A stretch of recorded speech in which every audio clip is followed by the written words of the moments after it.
Shalom Bapak Ibu Saudara. Pagi hari ini kita berkumpul bersama di ibadah online ini.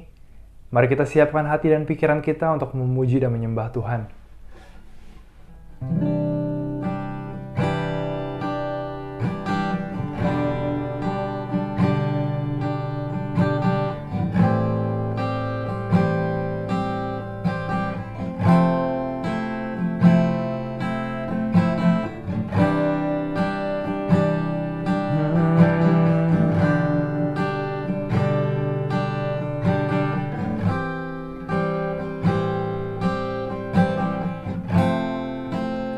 Pagi hari ini kami datang untuk menyembah-Mu Tuhan.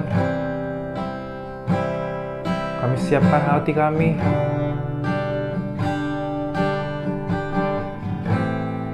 Kami mau bersyukur karena Engkau begitu baik dalam kehidupan kami.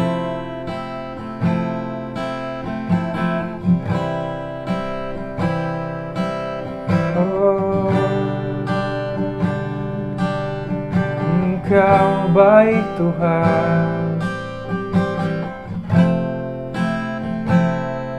Engkau baik Tuhan.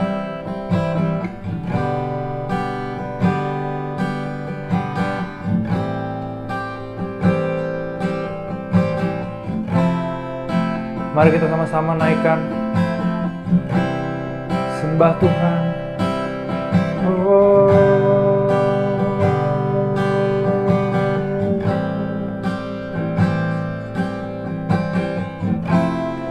Bersyukur buat kebaikan Tuhan. Selama seminggu ini kami masih bisa bernafas dengan baik, masih bisa beraktivitas dengan baik. Itu semua karena penyertaan dan kemurahan hatinya Tuhan. Kami mengucap syukur buat kebaikan-Mu, buat kemurahan-Mu Tuhan.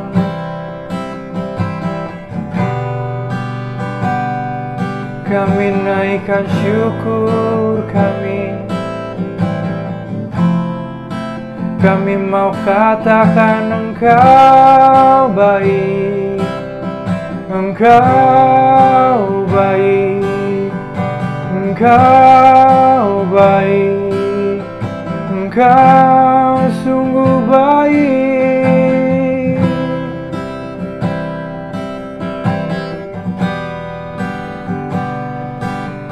Kasih-Mu tak berkesudahan, kasih-Mu melimpah, Yesus.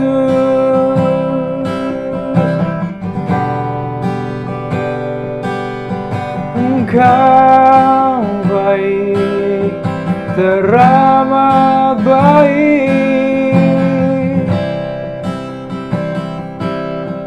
Terima kasih Tuhan.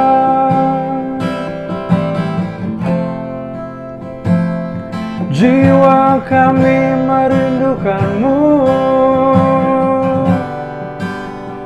hati kami merindukan-Mu.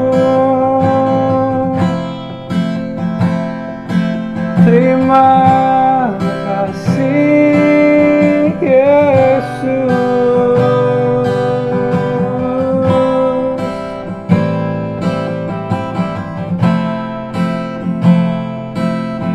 Kami bawa pujian dan hormat kami, sebab Kau layak dipuji dan disembah.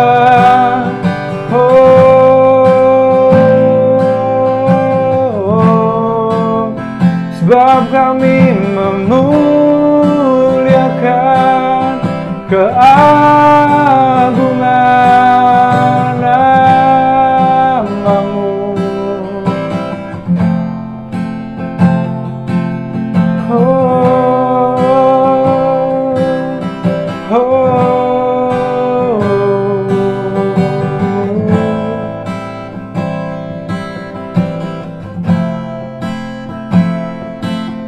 Oh, oh.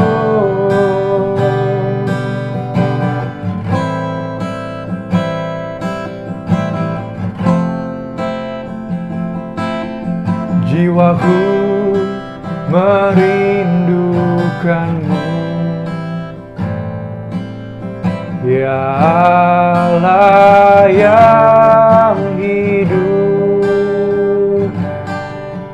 Jiwaku haus kepadamu,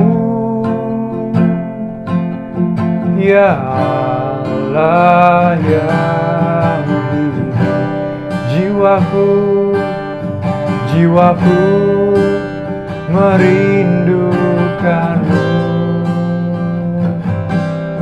ya Allah yang hidup. Jiwaku haus kepadamu, ya Allah yang ku bersyukur kepadamu, sumber pengharapanku, penolongku dan Allahku, tiada yang sepertimu. Jiwaku merindukanmu, ya Allah yang hidup. Jiwaku haus kepadamu, ya Allah yang ku bersyukur kepadamu, sumber pengharapanku, penolongku dan Allahku, tiada yang sepertimu. Ku bersyukur kepadamu, sumber pengharapanku, penolongku dan Allahku, tiada yang sepertimu. Ku bersyukur kepadamu, sumber pengharapanku, penolongku dan Allahku, tiada yang sepertimu. Oh, tiada yang sepertimu Tuhan, tiada yang sepertimu.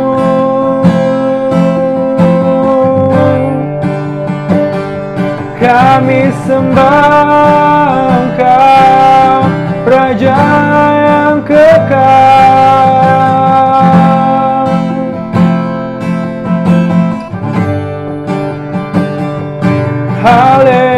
Haleluya, haleluya.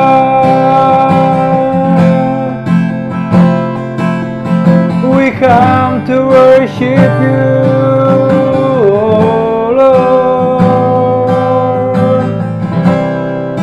we come to worship you. We come to worship you.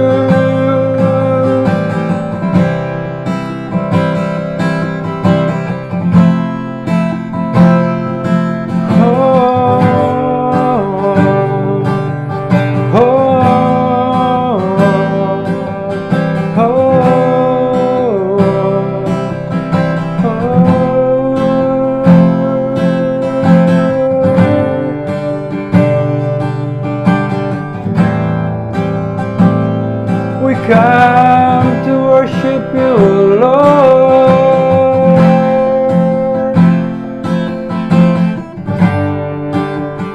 Engkau ku sembah, dan ku sembah, dan ku sembah.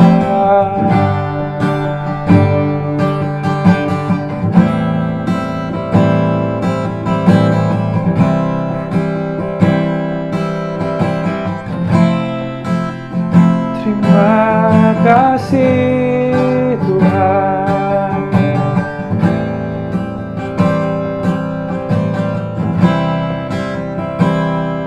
terima kasih untuk penyertaan-Mu, untuk kebaikan-Mu, untuk kesetiaan-Mu.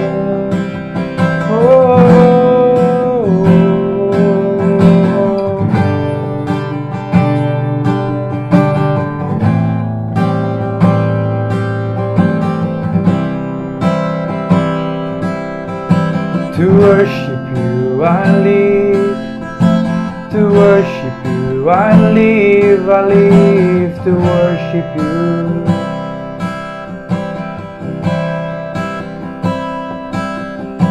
To worship you I live, to worship you I live to worship you.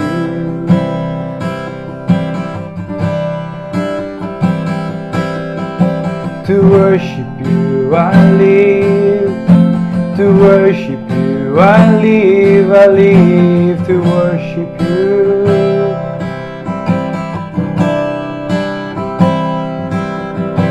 To worship you I live, to worship you I live to worship you.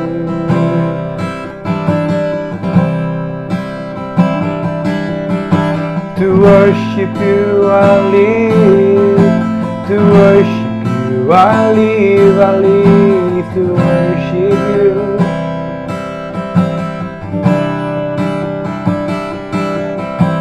To worship you I live, to worship you I live to worship you.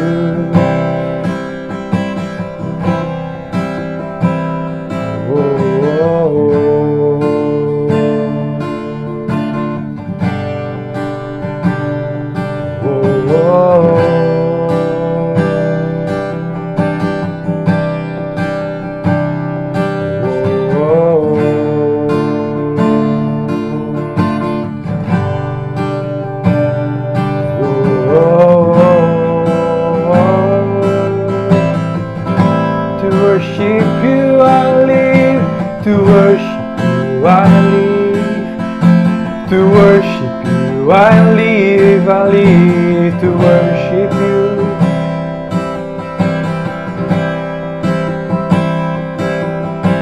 To worship you I live, to worship you I live to worship you.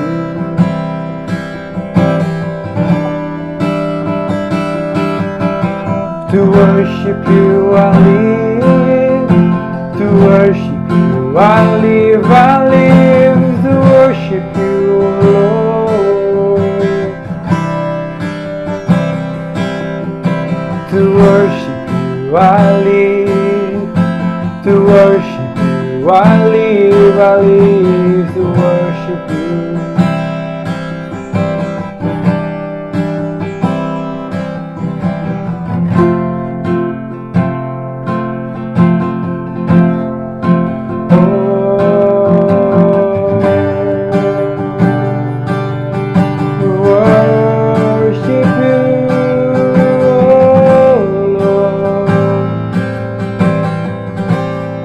We worship you, oh Lord. We live to worship you. We live to worship you. We live to worship you.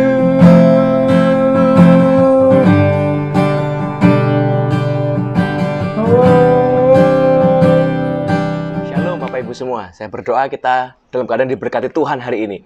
Hari ini kita akan belajar tentang how to plan our family. Tapi yang planning yang saya mau bicara hari ini bukan tentang planning, sekedar planning, oh nanti anak kita akan masuk sekolah, akan bekerja, menikah, gajinya berapa, dan segala macam. Bukan itu. Karena itu adalah result, itu adalah hasil efek. Waktu kita didik anak kita dengan benar, kita didik keluarga kita dengan benar, akan membawa mereka kepada result yang benar. Jadi hari ini saya kepengen bicara sesuatu yang lebih spesifik. Coba bayangkan sebentar, kalau seandainya kita berada di ujung maut nih ceritanya. Kita tahu kita akan mati sebentar lagi. Anggaplah, misal kita akan mati dalam hitungan 2 menit ke depan misalnya Bapak Ibu. Nah, kira-kira dalam 2 menit yang sisa ini, Anda akan ngapain Bapak Ibu? Anda akan buat apa?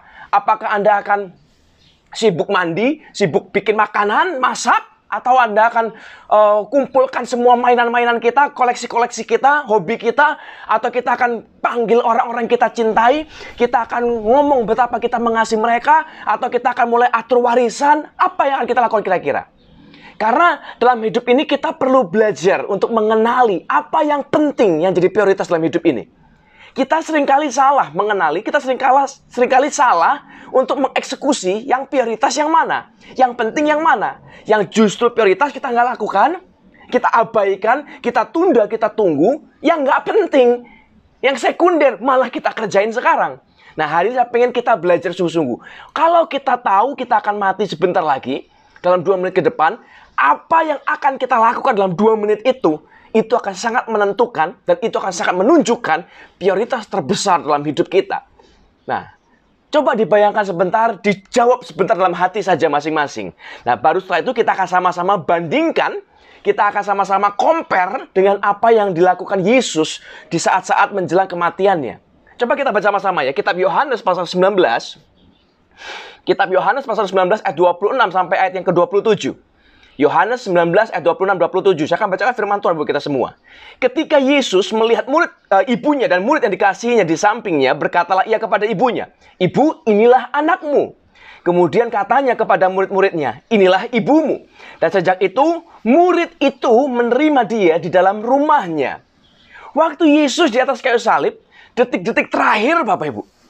Detik-detik terakhir, udah nggak ada lagi, udah sebentar lagi dia akan kehilangan nyawanya. Memang setelah itu dia bangkit kembali di hari ketiga. Tapi kan saat ini sebagai manusia, dia sedang menjalani sakratul maut. Dan dia punya momen-momen terakhir, detik-detik terakhir. Dan apa yang dia kerjakan bagi saya, it's blowing my mind. Di luar pikiran saya. Di detik-detik terakhir kehidupan Yesus, dia tidak bicara tentang keselamatan dalam tanda kutip. Jangan lupa percaya padaku supaya kau masuk surga. Tidak Bapak Ibu. Dia nggak bilang berdoalah. Dia nggak bilang baca firman. Tidak Bapak Ibu. Dia nggak bilang puasalah, perform miracles. Enggak. Apa yang dia lakukan di detik-detik terakhir, terutama dalam ayat yang kita baca, dia mikir, dia concern, dia peduli tentang ibunya. Betapa hebatnya Bapak Ibu. Dan ini Yesus yang kita bicara. Bukan sekedar orang bijak, bukan sekedar orang hebat, bukan. Yesus yang kita bicara. Tuhan kita. Detik-detik terakhir, dia concern tentang ibunya sendiri. Dia nggak mikirin masalah uang kasnya yang melimpah-limpah. Dia nggak kasih pesan murid-muridnya, jangan berantem ya. Jangan sampai ribut, jangan sampai pelayanan kita rusak gara-gara uang, gara-gara rebutan dan segala macam.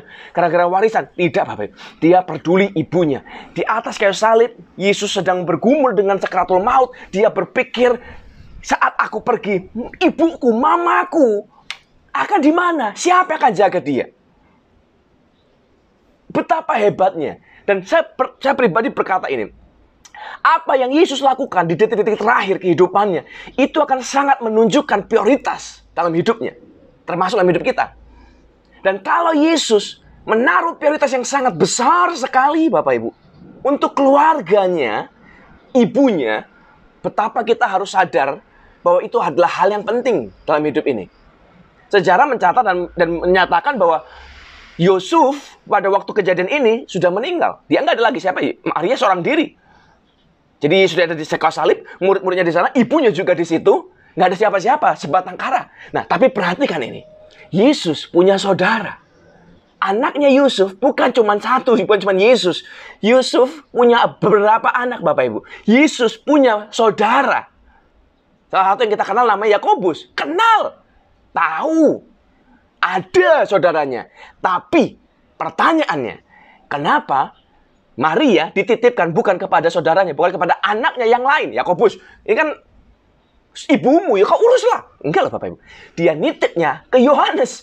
Yohanes itu siapa Bapak Ibu? Yohanes itu bukan saudara kandung. Tidak ada blood relatifnya, nggak ada hubungan darah dengan dia. Hubungannya Yohanes cuma spiritual relative. Spiritual related. Hubungannya spiritual Bapak. Anak rohaninya. Tapi kenapa dikasihnya kepada Yohanes? Nah, ini saya berdoa dan kita mengerti baik-baik. Tuhan itu selalu memberi kita dua macam keluarga. Satu, keluarga yang blood related, yang memang hubungan darah dengan kita. Yang kedua, ada namanya spiritual related, yang berhubungan rohani dengan kita. Yang Tuhan taruh dengan sengaja dalam hidup kita. Kita nggak bisa milih Bapak Ibu, untuk siapa orang tua kita, siapa keluarga kita nggak bisa milih. Itu semua sudah hak Tuhan, Dia atur, Dia pilihkan, dan rancangan Tuhan terbaik buat kita. Dimanapun Anda lahir, keluarga Anda hari ini, siapapun mereka, apapun mereka, itu yang terbaik. Saya tahu memang tidak ada yang sempurna. Oh, mungkin kita berkata, papa saya kok begini, mama saya kok begini, kakakku, adikku, wah kok begini. Termasuk harusnya kita sadar kita juga kenapa begini. Tapi semua yang begini-begini ini, itu yang terbaik. Tidak sesuai keinginan kita kadang-kadang, but that's the best. Itu yang terbaik. Menurut Tuhan, rancangan Tuhan, dan kalau kita jalani rancangan Tuhan, rancangan itu indah Bapak Ibu. Kita nggak bisa milih siapa yang related dengan kita secara darah, secara keluarga, kandung, nggak bisa. Tapi kita bisa milih, dan Tuhan pilihkan juga, Tuhan kirimkan selalu komplimennya, pelengkapnya, keluarga rohani kita. Dan ini keluarga rohani ini, saya berdoa baik-baik dan saya akan bicara dengan sangat hati-hati. Keluarga rohani ini tidak untuk menggantikan keluarga jasmani kita, keluarga darah kita. Tidak Bapak Ibu. Jadi jangan berpikir, oh kita buang Bapak Ibu kita ganti dengan para pendeta. Enggak Bapak Ibu. Jadi kita punya dua. Ada dua keluarga yang ditaruh Tuhan di sana. Dan Anda bayangkan, saya ini berdoa dan saya mau bicara dengan sangat baik-baik sekali. Ada alasan yang sangat penting, yang sangat krusial, kenapa Yesus menitipkan mamanya, ibunya, di tangan Yohanes, yang tidak punya hubungan darah dengan dia. Kalau Anda, hari saya mau tanya, Bapak Ibu, kalau Anda masih punya orang tua ya, dan Anda tahu, kita akan segera tinggalkan dunia ini, kita nggak bisa lagi taking care of them. Kira-kira Anda akan titipkan mereka di tangan siapa, Bapak Ibu? Di tangan orang kita nggak kenal? Oh, teman kantorku deh, kau titipin dia. Tolong ya, saya titip mamaku ya. Jaga dia seumur hidupmu. Pastikan kebutuhannya. Pastikan dia sejahtera. Pastikan dia bahagia. Oh, saya akan titip dia ke karyawanku deh. Oh, aku akan titipkan dia ke teman sekolahku. Teman kampus. Oh, aku akan titipkan dia ke siapa? Teman gereja mungkin. Apakah itu kira-kira Bapak Ibu? Rasanya kita mungkin bukan pilihan yang wise dalam tanda kutip ya. Kalau kita lakukan itu.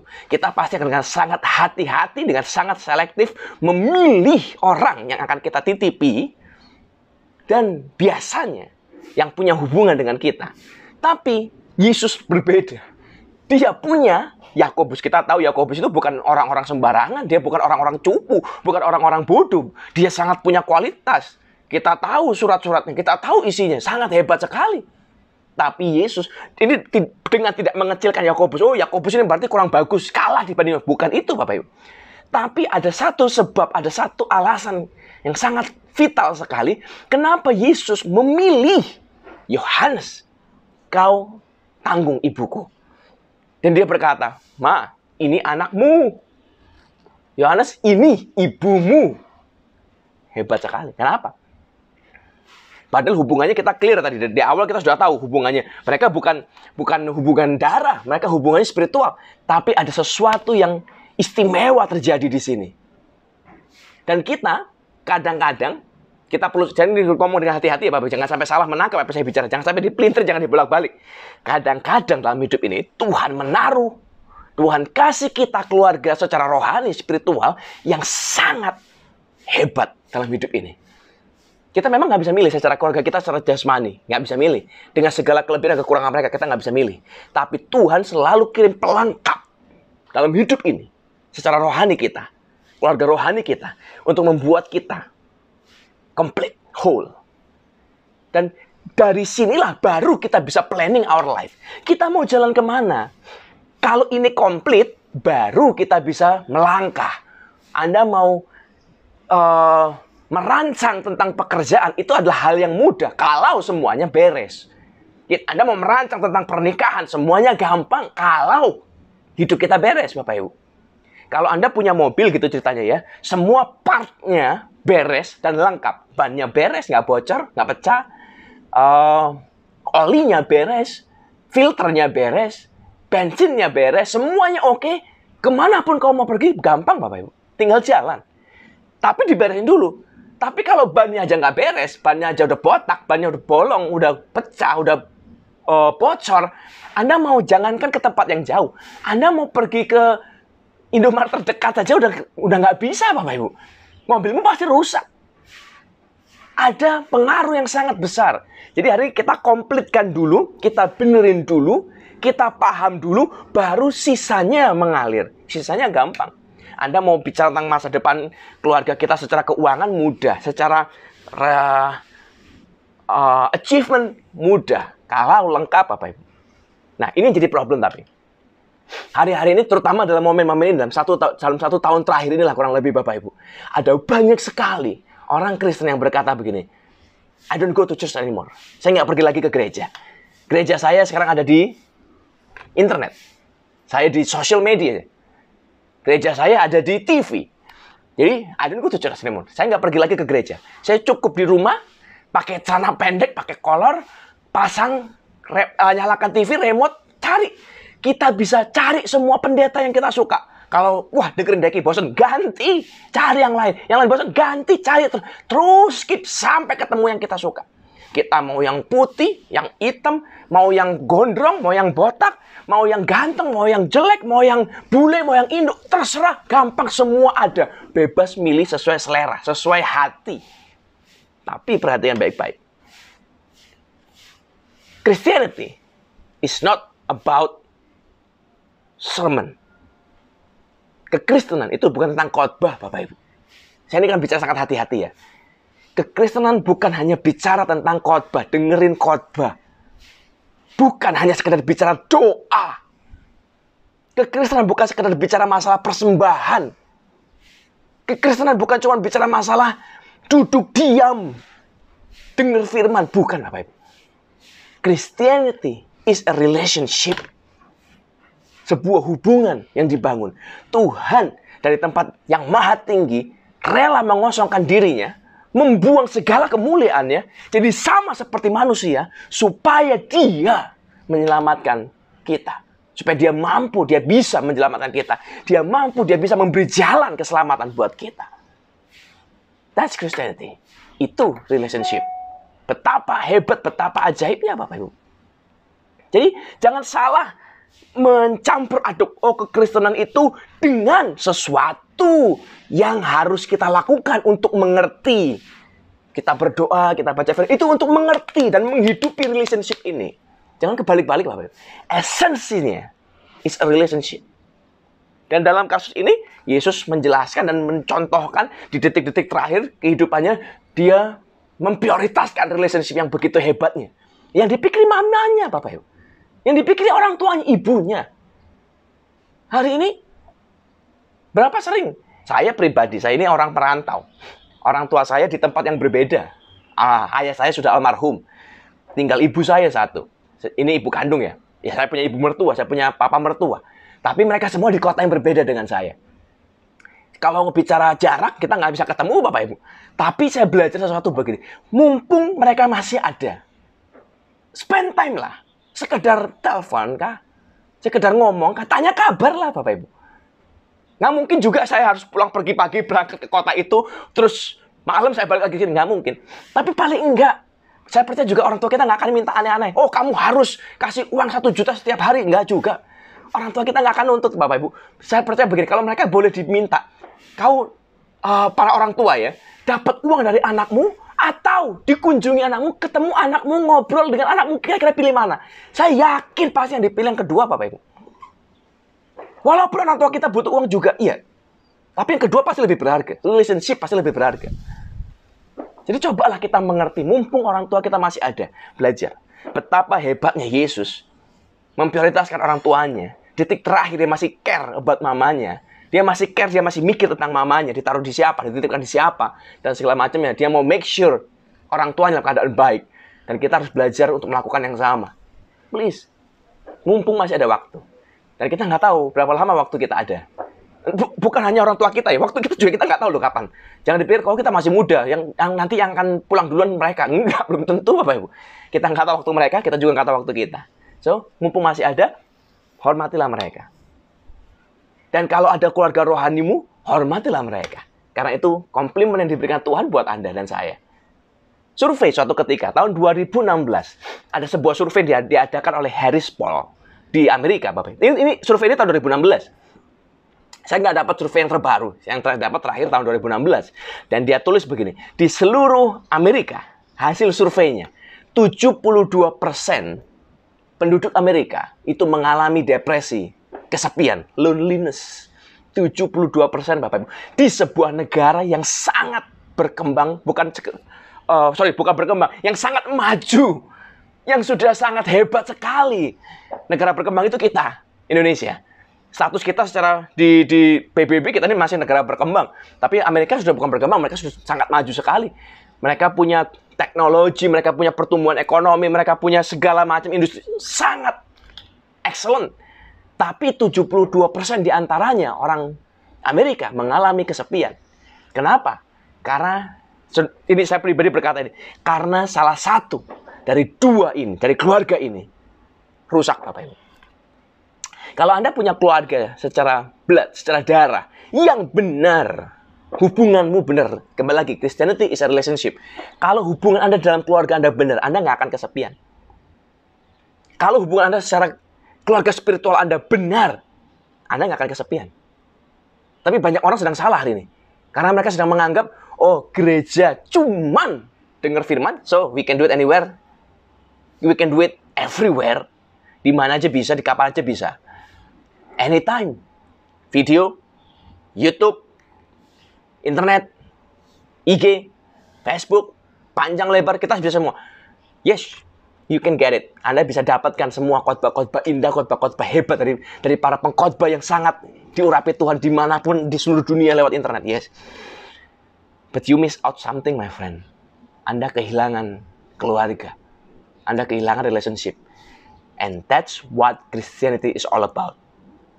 Christianity is about relationship. So, Anda bayangkan kalau Yesus yang mengalami itu.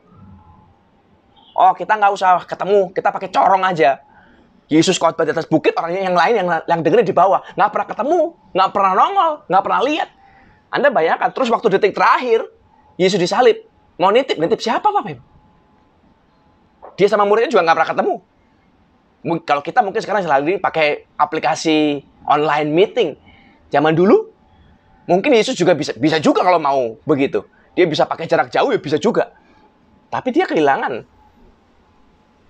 relationship-nya. Dan hari saya berdoa baik-baik. Take care of your family. Take care of your two kinds of family. Your blood relative and your spirit relative. Taking care of them. Karena itu komplimen Tuhan buat Anda. Kalau hari ini Anda merasa kesepian dalam hidup ini, Anda sampai bingung, aku nggak tahu mau ngapain lagi. Satu di antara dua ini berarti sedang rusak Bapak Ibu. Fix it.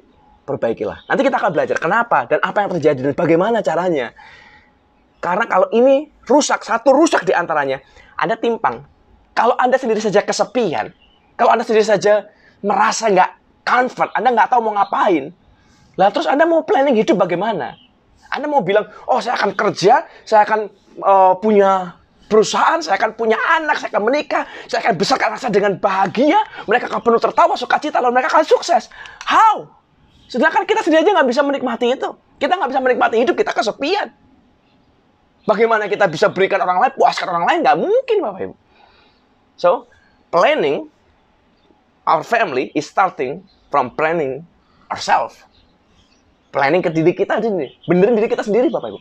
Dari kita, baru kita bisa involve. Kita bisa impacting orang lain. Jadi hari ini, keluarga rohani, perhatikan betapa pentingnya keluarga rohani dalam hidup Anda. Betapa pentingnya keluarga jasmani dalam hidup Anda. How important the two kinds of family in your life. Hal yang kedua kita belajar. pentingnya, the importance to restore a broken relationship. Kalau Anda belajar di Alkitab, Anda baca kisah ini selengkapnya, atas dan bawahnya, Anda akan mendapati sebuah kisah jubah Yesus diambil, Bapak Ibu. Dan orang-orang Romawi, prajurit-prajurit Romawi, mereka sedang melempar dadu, membuang undi untuk mencari tahu siapa yang akan mendapatkan jubah itu. Karena jubah itu mahal. Jubah yang dipakai Yesus mahal. Alkitab menulis jubah itu tidak berjahit, tidak bersambung dari atas sampai bawah, 1 tenunan utuh, panjang, mahal. Sampai semua orang prajurit menginginkannya, makanya diundi. Tapi kita tahu ada satu perkataan Yesus yang sangat terkenal. Father in heaven, forgive them. Maafkan mereka. For they don't know what they did. Karena mereka nggak tahu apa yang mereka kerjakan. Mereka nggak ngerti, Bapak Ibu. Kenapa Yesus kasih pengampunan?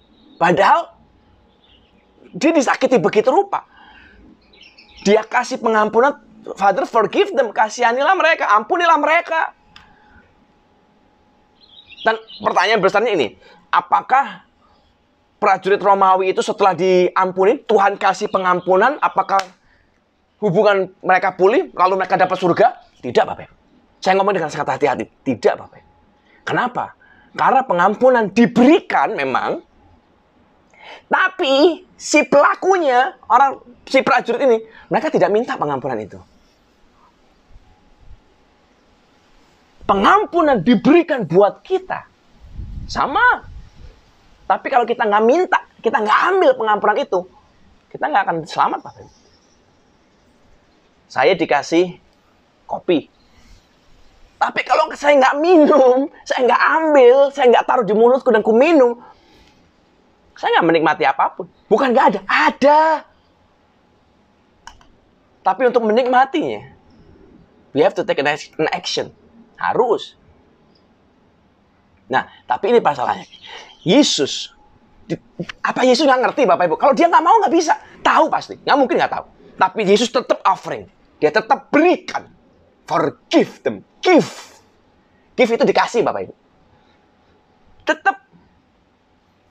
Tapi Yesus pasti tahu. Hubungan ini, relationship mereka, para prajurit ini dengan Tuhan tidak akan pulih.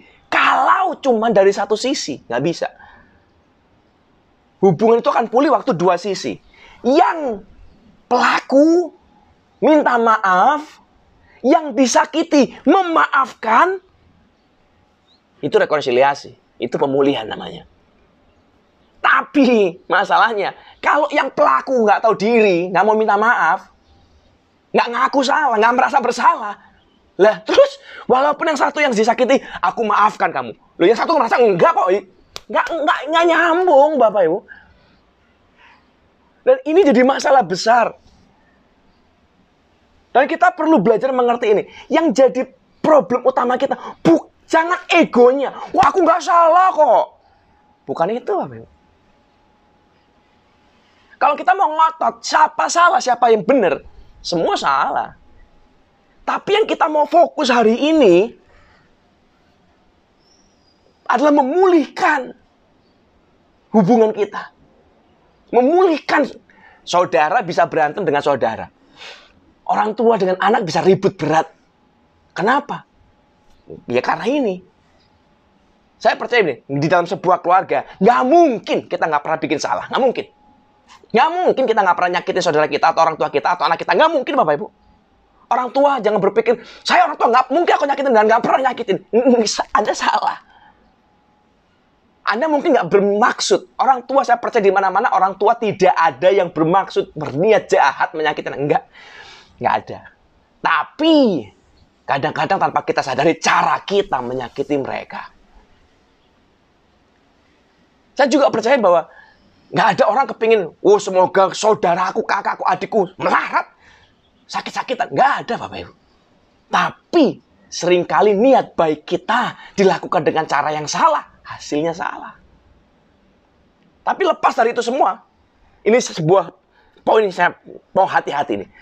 Broken relationship, hubungan yang rusak, tidak bisa dihindari, Bapak Ibu. Pasti terjadi. Pasti.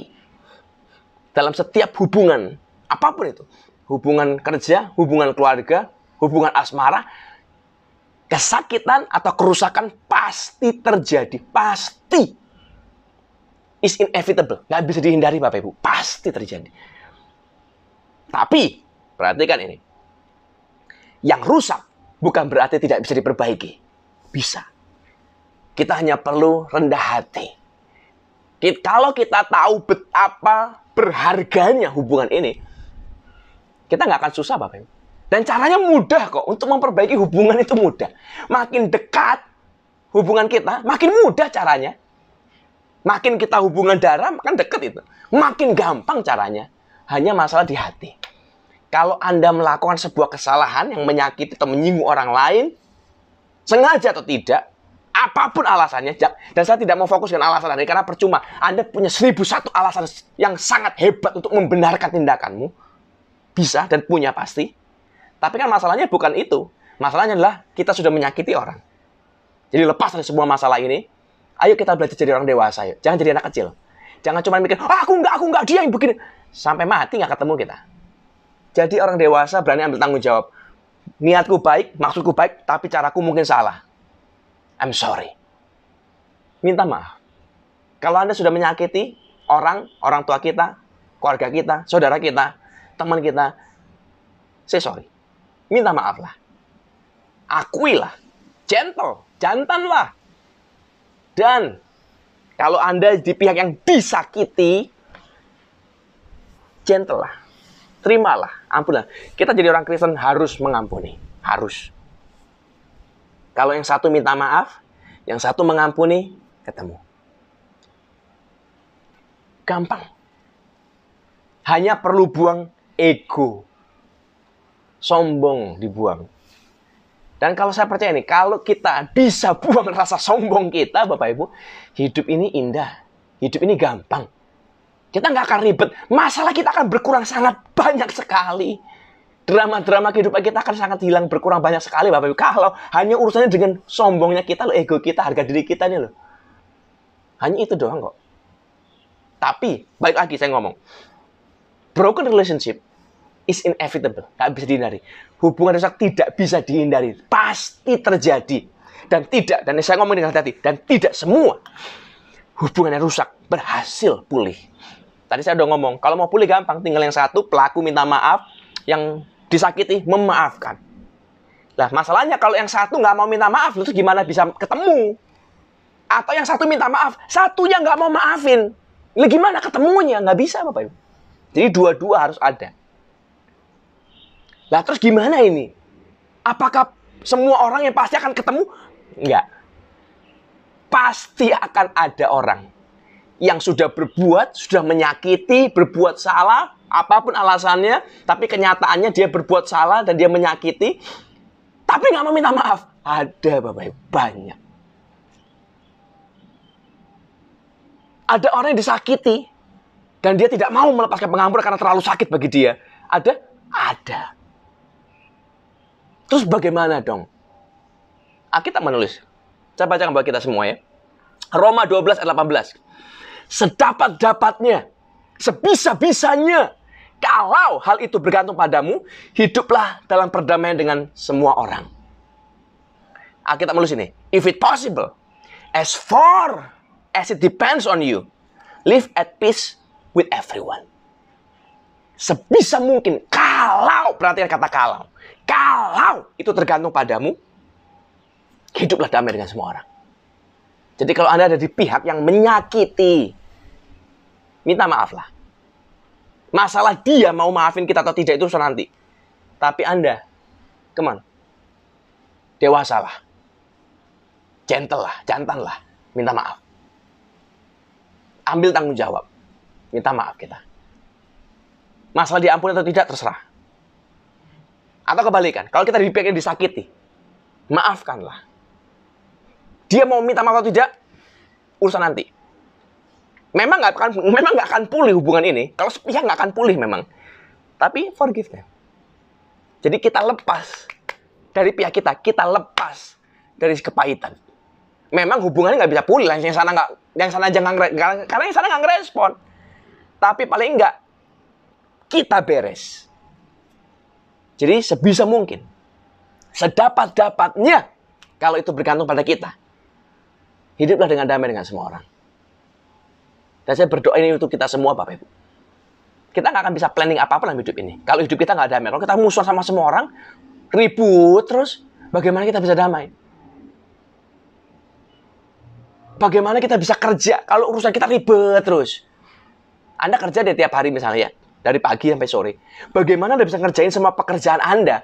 Kalau contoh misal anak ngerengek terus, nangis terus, jerit-jerit terus, berantem terus, tetangga ribut, orang tua ribut, ada yang sakit, nanti ada yang bocor, nanti ada yang rusak, ribut. Anda nggak bisa kerja, Bapak Ibu. Distraksinya terlalu besar. Tapi kalau keadaan peace, Anda mau berangkat kerja, istri doakan, istri kasih bekal, kasih roti misalnya. Sederhana saja. Anak-anak kita datang peluk kita. Hati-hati, Dad, di jalan. God bless you.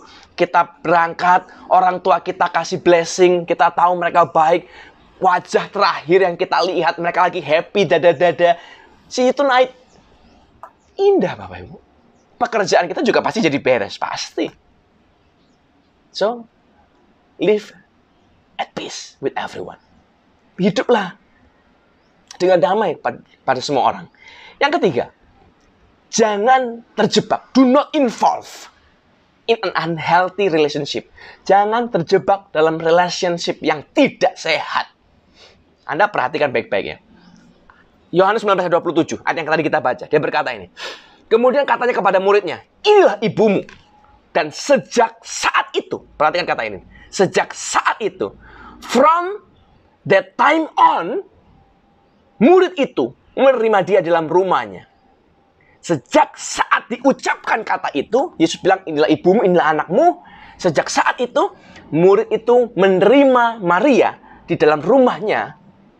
Berarti kalau dibilang from that time on, berarti sampai mati, Bapak Ibu, sampai habis.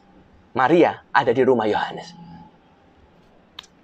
Wah, Anda bayangkan ya, coba ini saya pribadi saya percaya ini deep sekali, Bapak Ibu.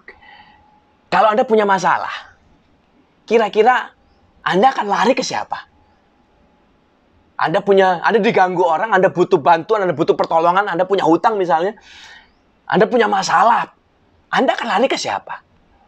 Saya percaya semua orang jauh dalam hatinya mereka tahu hubungan yang sehat dan tidak sehat itu tahu. Orang yang toksik dengan yang tidak, mereka tahu dalam hidup ini siapa. Tapi kadang-kadang, perasaan mengalahkan akal sehat. Tahu ini orang nggak beres, tahu orang ini nggak bagus. Tapi gimana, aku cinta. Ini bodoh sebenarnya. Cinta itu bukan perasaan loh, Bapak Ibu. Anda baca nanti di Korintus. Love is not a feeling. Love is an action. Kalau versi Paulus dia berkata, love is passion. Passion bukan feeling. Passion is a verb. Passion is an action. Love is generous. Love is forgiving. Yang mana? Yang perasaan mana? Nggak ada perasaan. Semuanya action. Love is an action. Jadi cuma jangan, aku merasa, dak dikduk itu bukan verb. Love is not a feeling, Bapak. Jadi jangan campur aduk. Dan kalau kita punya masalah, kita tahu somehow tiba-tiba akal sehat kita bekerja lebih jelas daripada hati kita. Kita langsung memilih, dia bisa tolong aku. Kita ngerti langsung. Jadi saya percaya semua orang pasti tahu sebenarnya. Yang healthy relationship dengan yang toxic, kita ngerti. Tapi kita kadang bodoh, kita suka pilih yang toxic. Tahu orangnya nggak beres, tahu orangnya nggak karuan. Sungkanlah, kasihanlah, cintalah. Kita terjebak. Jangan. Yesus, waktu dia di kayu salib, dia lihat mamanya sendirian, dia nggak, siapa aja yang mau dong, tampung dong. Nggak. Yesus punya hubungan yang healthy. Dari semua orang yang ada di sana, dia pilih satu, Yohanes. Dan Yohanes bilang, enak aja, jangan gue dong. Anda bayangkan, kalau ini dibuat film, Yesus di kayu salib udah lagi, John, she's your mother. Enggak. Loh. Wah, Yesus bisa turun dari kayu salib ngamuk. Ngomong apa kau? Nggak mau. Loh, jangan guyonan loh. Rusak Bapak Ibu ini. Perhatikan, dia titip dengan spesifik ke Yohanes dan Yohanes accept. Menerimanya. Yes. From the time on. Dari sejak saat itu, ditampung dalam rumahnya sampai kesudahan. Hebat Bapak Ibu. Sangat healthy. So hari ini, perhatikan ini. Jangan sampai terjebak dalam toxic relationship. Habis kita. Namanya aja toxic. Mati gitu. Kalau Anda berpikir, aku sanggup tapi aku mau. Ya, Anda mungkin sanggup dan mau. Oke lah. Tapi saya mau beritahu sesuatu. Semua yang toksik itu akan menyakiti, merusak, dan membunuh. Bukan hanya kita. Dia akan menyakiti, membunuh, dan merusak semua yang di sekeliling kita. Anak kita jadi korban. Orang tua kita jadi korban. Teman kita jadi korban. Jadi hari ini hati-hati. Yang orang-orang muda yang mau pacaran, jangan pacaran ngawur-ngawur. Sudah tahu orangnya unhealthy, toxic, tetap dilanggar. Oh, nggak apa-apa, Pak. Nanti seiring waktu, saya akan buat dia bertobat. My friend, we only live once. Kita cuma hidup sekali. Dan coba pikir baik-baik. Di mana-mana, ini orang sehat yang berpikir ya, yang punya normal mind. Anda akan gambling kah dengan yang satu kali ini? Dengan sesuatu yang uncertainty. Kalau ada dua pilihan, ada satu orang, atau gelas lah kita bicara. Ada satu gelas yang sudah jelas-jelas jadi. Bisa nampung air, nggak bocor, teruji. Satu lagi masih bentuk tanah liat. Kalau Anda berpikir mana? Oh, mending yang tanah liat. Coba aku bikin sendiri, cangkirku sendiri. Siapa tahu jadi. Lah kalau saya loh, ya ngapain bikin lagi? Sudah tahu ada yang bagus, yang berfungsi, ya sudah. Ngapain kita cari penyakit lagi? Apalagi untuk hidup ini yang cuma satu kali. Hidup ini bukan video game, Bapak Ibu. Yang kalau kita mati, masuk jurang, ketabrak, terus bisa restart. Ulang lagi dari awal. Nggak bisa. Sekali Anda salah pilih, habislah semua. So, my friend, know your worth. Daripada kau habiskan waktumu pacaran dengan orang-orang gak jelas, pahami dulu nilaimu ini berapa. Kalau Anda tahu nilaimu seperti berlian, Anda nggak akan cari kerikil-kerikil di jalanan dan berharap siapa tahu suatu hari nanti dia akan berubah jadi berlian.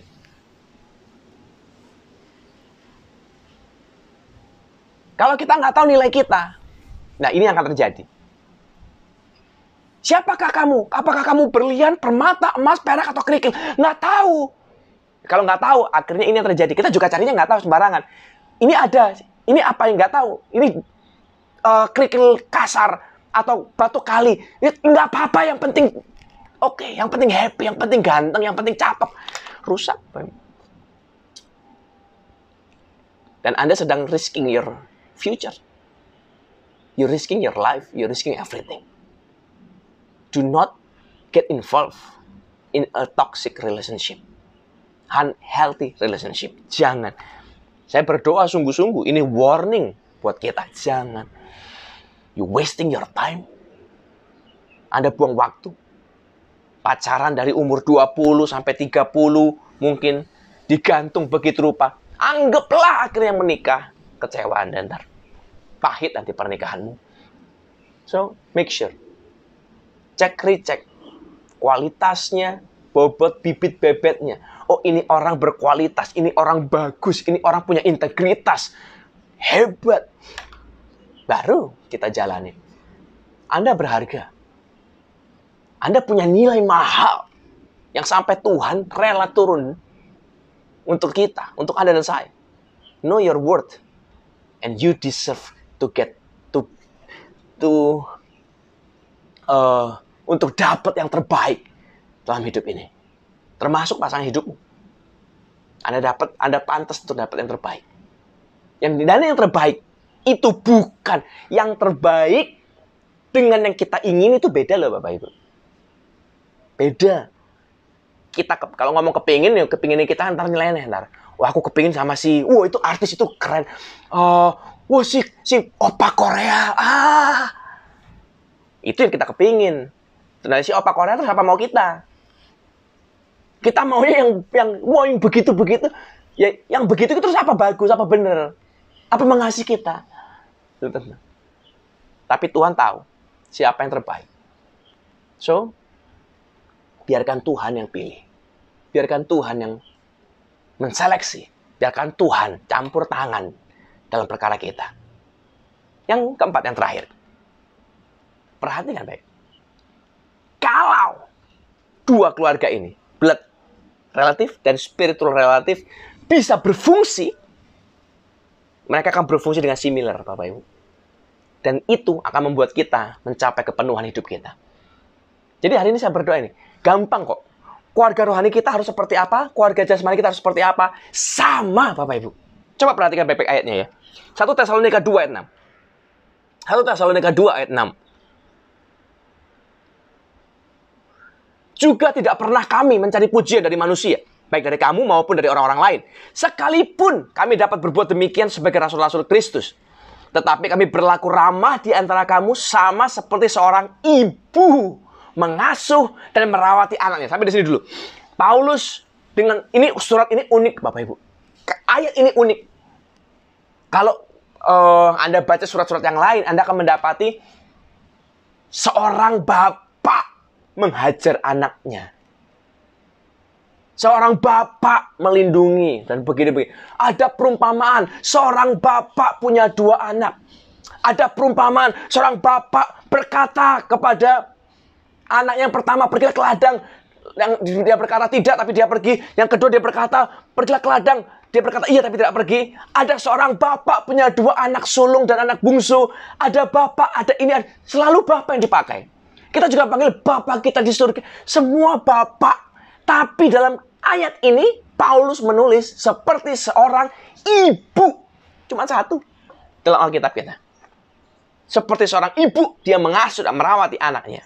Demikianlah kami dalam kasih sayang yang besar akan kamu, bukan saja rela membagi Injil Allah dengan kamu, tapi juga hidup kami sendiri dengan kamu, karena kamu telah kami kasihi. Jadi Paulus ngomong, aku mengasihi kamu seperti seorang ibu, mengasuh dan merawat anaknya. Ayat 9. Sebab kamu masih ingat, saudara-saudara, akan usaha dan jerilah kami. Sementara kami bekerja siang malam, supaya jangan jadi beban bagi siapapun juga di antara kamu, kami memberitakan Injil Allah kepada kamu. Kamu adalah saksi. Demikian juga Allah, betapa saleh, adil, dan tidak bercacatnya kami berlaku di antara kami yang percaya. Perhatikan ini, ayat 11. Kamu tahu betapa kami seperti bapak terhadap anak-anaknya. Tadi dia bilang seperti ibu, sekarang dia bilang bapak terhadap anak-anaknya. Telah menasihati kamu dan menguatkan hatimu seorang demi seorang, dan meminta dengan sangat supaya kamu hidup sesuai dengan kehendak Allah yang memanggil kamu dalam kerajaan dan kemuliaannya. Paulus menulis dalam satu surat, dalam satu bagian yang sama. Aku seperti ibu yang merawat dan mengasihi anaknya. Tapi aku juga seperti seorang bapak yang menasehati dan menguatkan hatimu seorang demi seorang. Artinya, dalam keluarga rohani ini, kita kan harus tahu, keluarga rohani kita spiritual relatif yang benar itu kayak apa. Karena semua orang pasti merasa gerejaku, aku benar. Padahal kadang gembala juga nggak tahu. Yang dibilang keluarga itu nggak tahu, nama dia nggak tahu. Yang kita bilang keluarga, kita juga nggak tahu dia itu siapa, kita nggak tahu. Ngaku-ngaku nggak jelas. Tapi kita perlu belajar ini. Keluarga rohani yang benar adalah yang berfungsi sebagai bapak dan ibu. Sama seperti dalam keluarga jasmani kita. Jadi keluarga rohani itu bukan yang fun, wah, yang comfort, yang enak diajak ngobrol. Wah, gembalaku, fun banget, kita bisa cekikikan segala. Kita ini bukan cari teman nongki loh. Nongkrong di kafe, bukan loh.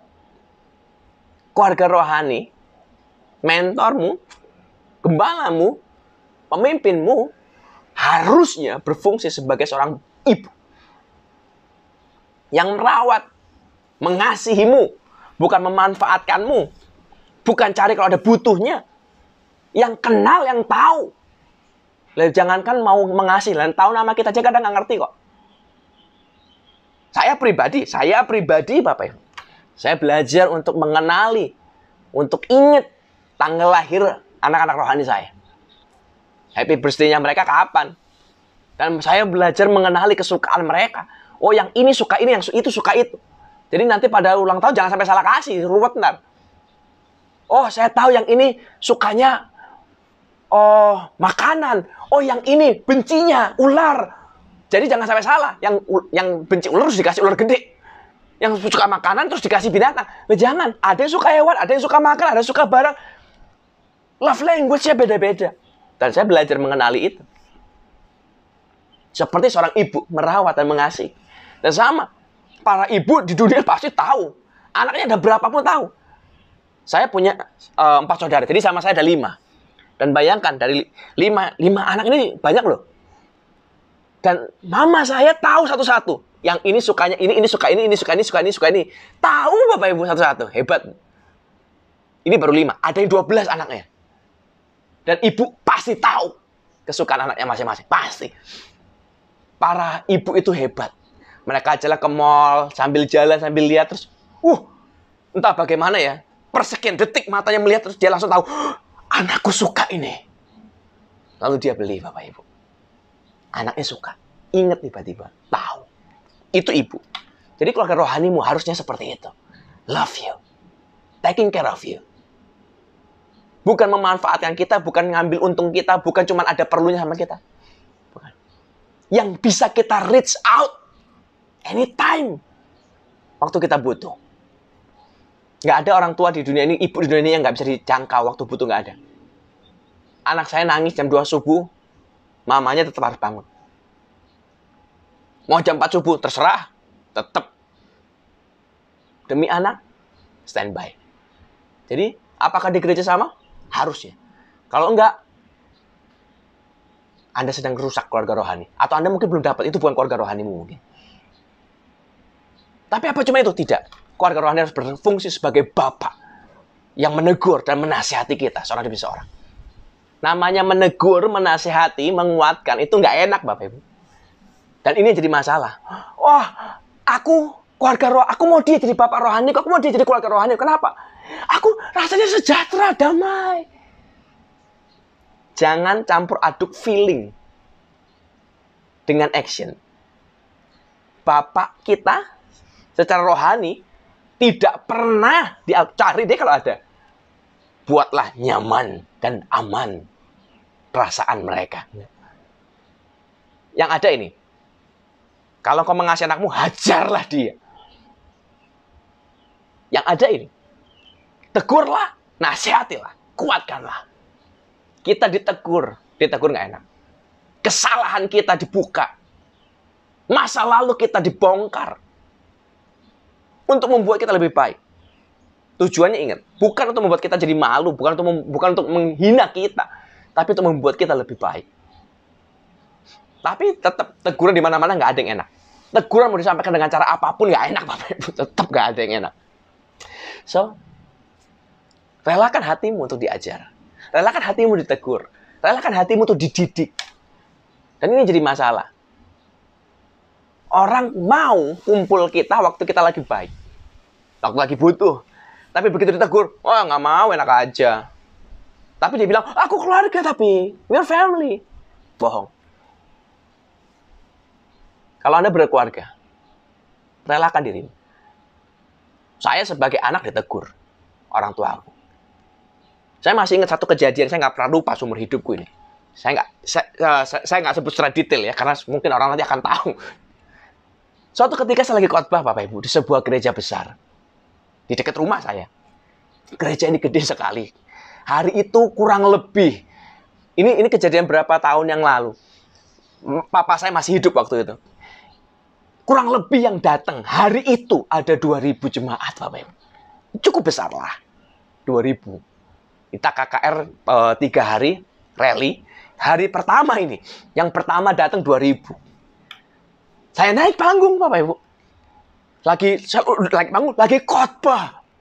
Lalu tiba-tiba, ini saya ngomongnya dengan sangat hati-hati ya. Saya bukan lagi mau menghina siapapun, atau apalagi orang tua aku sendiri, tidak. Tapi ini sebuah kejadian yang berbekas sekali buat saya. Di tengah saya khotbah, papa saya, almarhum papa saya, dia duduk paling depan. Lalu dia bilang, dia nggak bilang. Dia memberikan, aba-aba. Gerakan tangan. Dia bilang gini, saya kan dari panggung karena dia paling depan, saya lihat, apa ini? Saya diem kan. Ini ngomong sama siapa? Saya ini lagi khotbah loh. Lagi di atas panggung saya ini. Tapi dia terus. Dan saya sadar. Oh, saya dipanggil. Tapi kan ya masalahnya Bapak Ibu ya. Saya lagi khotbah. Lo kan nggak lucu ya. Lalu karena dia terus-terusan begitu, tahan dong. Saya bilang jemaat, kita tundukkan kepala sebentar, kita berdoa. Pendeta harus pinter kan ya, kan nggak lucu saya kalau, sorry ya, saya ngeloyor turun ke bawah, nggak lucu. Bapak. Jadi saya bilang kita tutup mata, kita berdoa sebentar. Sambil jemaat berdoa, saya turun. Kenapa? Aku dipanggil kah? Saya turun ke bawah ke papa saya. Lalu papa saya bilang begini, kamu kalau ngomong yang semangat. Saya dinasihati Bapak Ibu. Yang pendeta saya. Papa saya bukan pendeta. Tapi dia nasihati. Kamu yang semangat, yang energi. Bakar semangat mereka. Supaya iman mereka bangkit. Wah. Oke lah. Jujur ya. Dalam hati dongkol. Aku lebih ngerti. Saya udah jadi pendeta udah berapa puluh tahun. Saya jadi pendeta udah dari umur 19 tahun Bapak Ibu. Saya khotbah bukan sekali 2 kali. Bukan 100-200 kali. Saya lebih ngerti. Tapi toh, Papa selesai. Ya sudah, oke Pak. Saya naik lagi panggung, khotbah lagi. Selesai. Singkat cerita selesai, kami altar call Bapak Ibu. Yang sakit, yang mau didoakan, ayo maju ke depan. Mereka maju dong. Kan banyak tuh, di depan mimbar ada banyak orang berarti kan. Kan giliran ya. Satu doain, kelar pindah satu sampai baru nanti terakhir baru sampai ke ujung sana. Lah, saya baru doakan yang sini Bapak Ibu. Baru saya lagi doa kusyuk, di syuting masuk di LCD raksasa. Muka saya terpampang di situ. Lalu lagi doa, saya lagi tutup mata, lagi berdoa. Tiba-tiba papa saya datang, dia cewer kupingku di tengah altar call, di tengah LCD raksasa. Dicewer, diseret saya ke samping. Saya kaget. Apa ini? Jujur, dongkol, emosi, harga diriku. Jangan ngawur toh. Ini di tengah KKR. Orang lihat saya. Saya dijewer Bapak Ibu. Saya tanya, kenapa? Lalu dia bilang, di sana ada orang udah megap-megap mau mati. Kamu masih nunggu mati dia. Di satu sisi saya dongkol. Di satu sisi saya lihat, ya betul, memang ada megap-megap. Kasihan. Tapi dongkol. Kenapa aku dijewer? Ngomonglah baik-baik. Tapi setelah semua berlalu, saya jadi makin bertambah usia, saya jadi paham begini. Tidak peduli Bapak Ibu, saya mau sebesar apa, setua apa, sehebat apa, mau segede apa KKR saya, mau seberapa banyak jemaat, nggak peduli. Bapak tetap bapak, anak tetap anak, dan dia akan selalu siap untuk tegur saya, nasihati saya, kuatkan saya. Lepas daripada segala kekurangan papa saya. Kasihnya, perhatiannya, kita nggak bisa abai. Betapa hebatnya kasih seorang bapak. Walaupun caranya mungkin nggak berkenan dengan cara saya. Tapi toh, nggak ada lagi orang yang mau jewer saya. Nggak ada orang yang mau care. Pindah, jangan sampai dia mati di acaramu. Nggak ada Bapak Ibu, orang nggak peduli. Orang nggak peduli dia mau mati, orang juga nggak peduli apa yang terjadi pada saya kalau dia mati di tempat saya. Tapi papa, orang tua, dia peduli. So, keluarga rohani kita bukan cuma sekadar loving us, taking care of us. Tapi juga mau dan rela tegur kita, didik kita, ajar kita, marahin kita. Nggak enak memang. But that's a sign, a good sign that we have a healthy spiritual family. Dan itu secara rohani. Kalau jasmaninya gimana? Sama. Orang tua kita. Kita sebagai orang tua harus berfungsi yang sama. Kasihi anak kita. Rawat mereka. Tapi tegur mereka kalau mereka salah. Didik mereka. Kuatkan mereka. Jangan maki mereka. Jangan lemahkan mereka. Jangan, bodoh kamu, goblok memang. Anak gak punya otak. Jangan. Kemarin anak saya lagi sekolah. Hari ini kita berapa lama ini online semua ya. Di tengah-tengah online itu saya menyadari begini, banyak orang tua jadi emosi karena ngajari anaknya di rumah nggak ngerti-ngerti. Lalu tapi ada satu kejadian di tengah-tengah learning proses itu, di tengah-tengah sekolah itu, ada orang tua yang saking emosinya, dia ngomong, anak setan, nggak bisa-bisa. Bayangkan Bapak Ibu, anak sendiri bilang anak setan. Lah setannya dia berarti. Nah dia bapaknya. Nggak pantas kata-kata itu keluar. Nggak harusnya kita kutuki dia, bukan. Kuatkan. Anak saya juga nggak bisa. Tapi bukan berarti itu saya maki-maki. Bukan berarti itu saya bodoh-bodohin. Dia ajar dong. Ditegur. Kalau anak kita salah, tegur. Oh, kita tahu anak kita berbuat kesalahan. Tegur, Bapak Ibu. Jangan terusin. Kalau diterusin, kalau Anda diemin, Anda sedang membunuh anak kita sendiri. Tahu nih, anak kita berbuat salah. Suruh dia minta maaf. Gentle. Jadi dewasa dong, jadi bocah terus-terusan. Mintanya dilindungi, mintanya dijagain, mintanya dibela terus. Tanggung jawab, kau berbuat, kau tanggung jawab. Kalau anak kita disakiti, suruh dia ampuni. Jangan sampai anak kita masuk neraka. Penghukuman kekal, karena dia nggak ngerti tentang pengampunan. Karena nggak diajari sama orang tuanya. Ajar mereka. Ajarlah hidup yang benar. Jadi orang tua bukan sekedar fungsi kita, bukan cuma yang penting kasih makan, hidup selesai wis. Nggak mati toh? Bukan itu. Kalau cuma itu panti asuhan juga bisa. Kalau cuma itu nggak usah kita. Banyak taruh di jalanan juga hidup. Nggak mati mereka. Tapi tugas kita kan bukan cuma sekedar memastikan mereka hidup. Bukan cuma kasih makan. Tapi kasih kehidupan. Memberi kasih. Mencukupkan, memuaskan kebutuhan mereka. Kebutuhan manusia itu bukan cuma jasmani. Oh, ada baju, ada makan, selesai. Kebutuhan rohani, kebutuhan emosi, kebutuhan untuk dimengerti, kebutuhan untuk dihargai, kebutuhan untuk dicintai. Kita sebagai orang tua juga pasti kepingin anak kita dengar. Kita punya kebutuhan untuk didengar. Kita punya kebutuhan untuk diakui, untuk dihormati. Kita senang kalau anak kita hormat kita. Kita senang kalau anak kita kasih kita sesuatu. Kita senang kalau anak kita care sama kita. Lakukanlah yang sama. Jadi keluarga itu bicara seperti ibu dan bapak. Same. Disinilah kita tahu kita punya healthy family. Dan dari situ baru kita bisa planning ke depan. Saya berdoa hari ini, sungguh-sungguh, Bapak Ibu, be grateful untuk keluarga rohani yang Anda punya. Untuk keluarga jasmani yang Anda punya. Kalau ternyata Anda dapati keluarga yang sedang rusak, fix it. Broken relationship memang tidak bisa dihindari, pasti terjadi.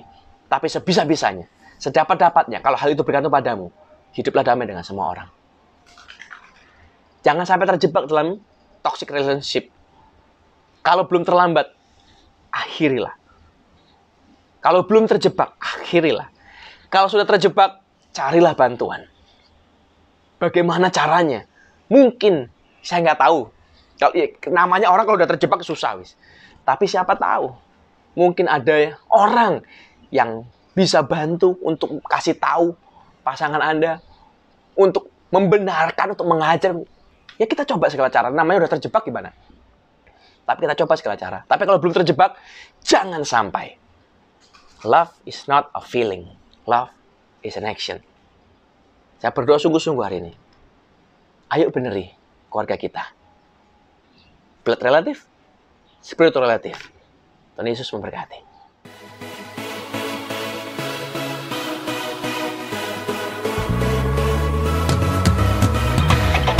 Terima kasih karena sudah mengikuti ibadah online hari ini.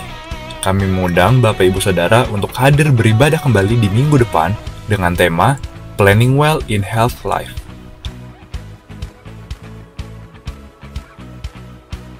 Follow akun sosial media GBI Kayalim untuk mengetahui update tentang gereja dan juga mendengarkan khotbah. Untuk persembahan perpuluhan bisa dilakukan melalui rekening BCA GBI Kayalim berikut ini.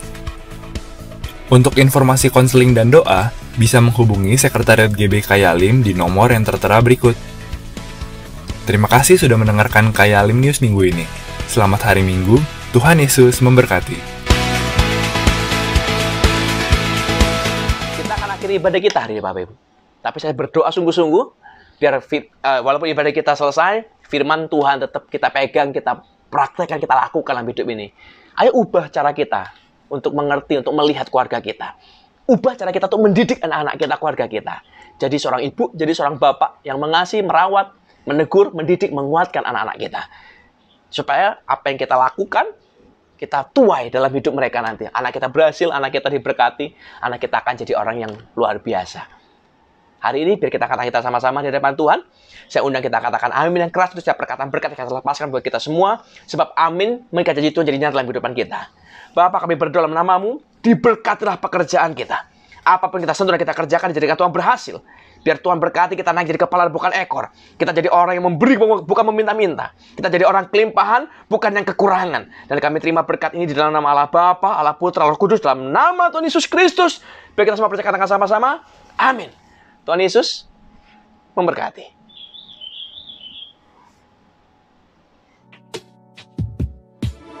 Hanya satu katamu yang ku perlukan, firman-Mu menentukan seluruh hidupku. Yang tiada Kau jadikan